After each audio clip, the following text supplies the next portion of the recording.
sis, kumusta? Pang 8 days ko na bukas sa aking trabaho dito sa city. Ang laki ng bunganga ko. Nandito ako sa city. Oh, pader-pader lang yan, Rosana. May mga kapitbahay kang Pakistani.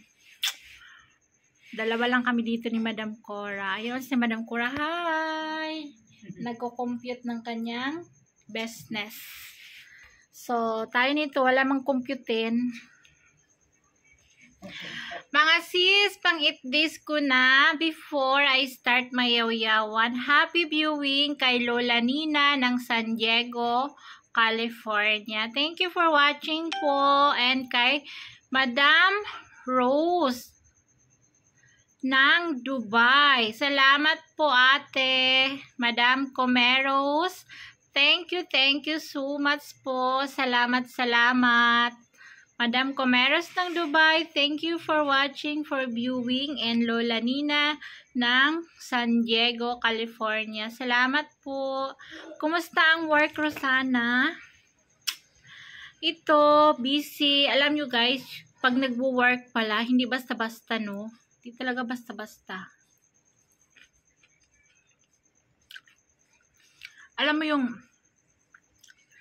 9 ka papasok, 9 ka rin uuwi. Naghihintay ka ng oras, tingin ka ng tingin sa relo, orasan, kung anong oras na. Tapos yun, mag-chismis tayo mga sis. Chismisin ko kayo. Tapos yun,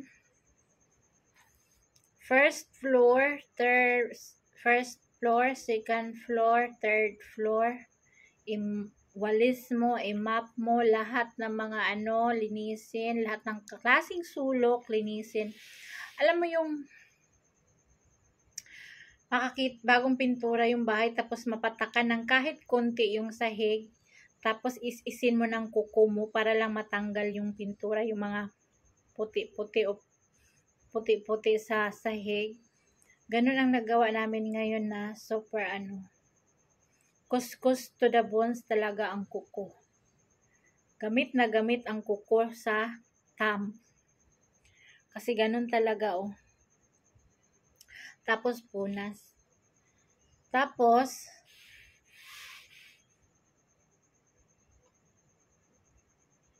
tumawag sila kagabi, si Sammy. Kagabi nga pala. Nag-uusap kami, sabi ni Sammy, Mama, umuwi ka na. Bakit? Basta umuwi ka na. Kailan ka ba uuwi? Sabi ko, 2 months pa ako dito. Kailangan natin ng pera, marami. 2 months pa. Sabi niya, hindi. Di ba sabi mo, 10 days ka lang dyan, uwi ka na? Hindi nga. Diba? Para mabili natin yung gusto mong pagkain, KFC, ganyan. 2 months pa ako uuwi, hindi pa ako uuwi, sabi niya. Hindi nga pwede eh. Nagalit na si Sammy. Tapos si Mayra na naman. Mama, umuwi ka na. Umuwi ka na? Di ba nga nagkatrabaho ako? Di ba 10 days ka lang dyan? Bakit 2 months ka uuwi? 2 months ako uuwi para marami tayong pera. Makagala ka, mabili mo yung gusto mong pagkain. Hindi na, wag na, ayoko na, bili ng pagkain, uwi ka na. Pauwiin na lang daw nila ako guys, ayaw na nila ng mga pagkain. Sabi ko, ano yan pagkain? Di ba kayo kumakain ng bigas? Bibili din ng isang sakong bigas, isang sakong harina. Ayaw no? Ano kakainin natin kung uwi ako dyan sa bukid, wala naman trabaho. Hindi, basta uwi ka na. Lahat sila pinapauwi na ako. Hindi pa natapos yung 10 days, pinapauwi na ako. Pagdating doon nga na naman.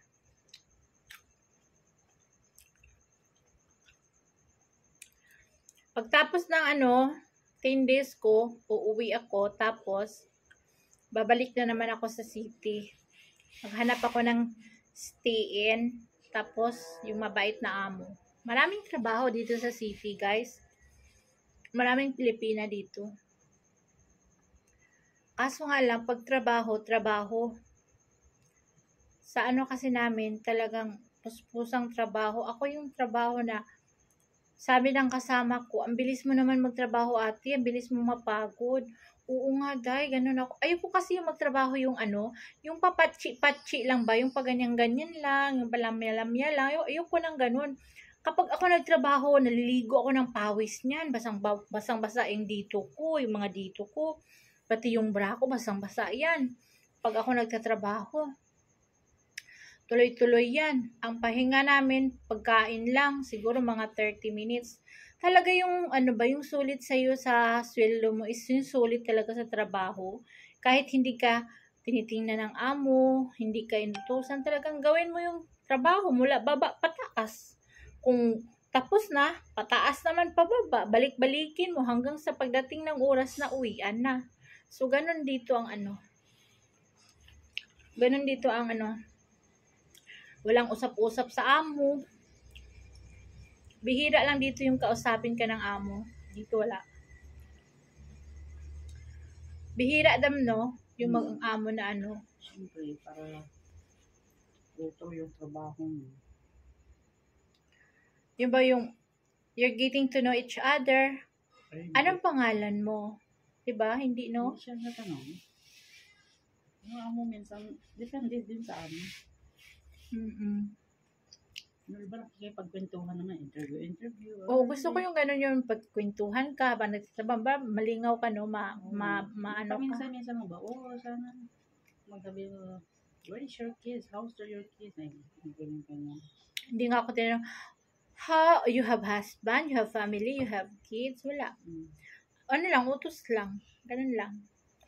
Hindi na naman yung mga abo na iba. Sabi ko, ay, ano talaga to, parang hindi tayo tinuturing na ano nito, parang katulong lang talaga tayo dito. Ang ganda sa feeling, no, yung amo mo na tinuturing ka na, pag kumakain sabihin, uy, kumain na kayo? Anong ulam nyo? Yung mga ganun ba, no? Dati sa sa Manila, nagtitinda kami ng ukay-ukay ni Elias. Siguro mga 15 years. Meron kaming mga tindira galing sa mga probinsya. Pag apply nila niyan, ang papayat pa yan nila. Pero pag mag-abot yun sila na medyo matagal-tagal na, kasing mahabol na sila sa akin. Maraming ng mga customer magsasabi na, uy, Rosana, yung mga tindira mo, mahabol na sa'yo. Kasi ako yung yung friendly talaga na kapag kain talagang kain kaming lahat, wala kang iniisip na, ay, ganyan ka lang, amo ako, ganito, ganyan. Wala.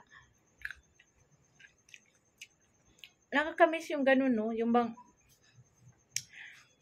kwentuhan, kahit 5 minutes man lang, 10 minutes man lang, para ba ano, ang amo naman kasi pag kasi palit-palit lang yan sila ng katulong eh. Ay, ayoko sa'yo, ganito, ganyan. Palit na naman. Ano dito guys, ang pera dito malaki. Pero ang bilihin dito mahal.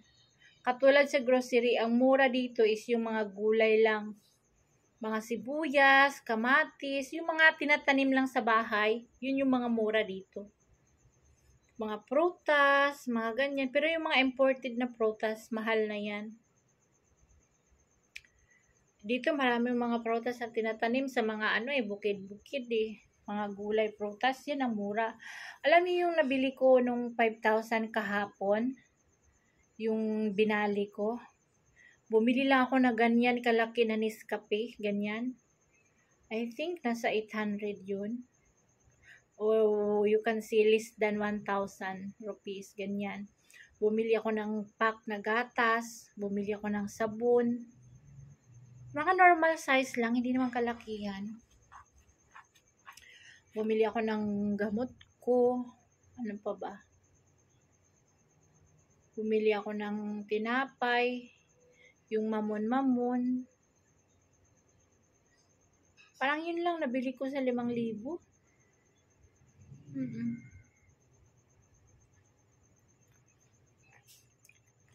Tira ko ng pamasahe, yun lang.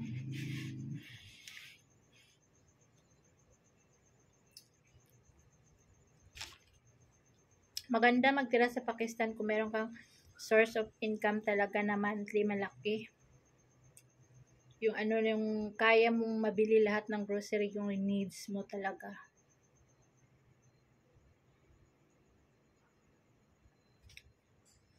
So yun, ang update natin for today's vlog. Happy viewing kay Lola Nina ng San Diego, California. At kay Tita Annie from Ate Comeros ng Dubai. Salamat madam sa inyong suporta. Thank you po. Maraming salamat. God bless everyone. Sana suportahan niyo pa rin ako sa aking everyday YouTube videos. Maraming salamat. God bless everyone. See you on the other day. Bye!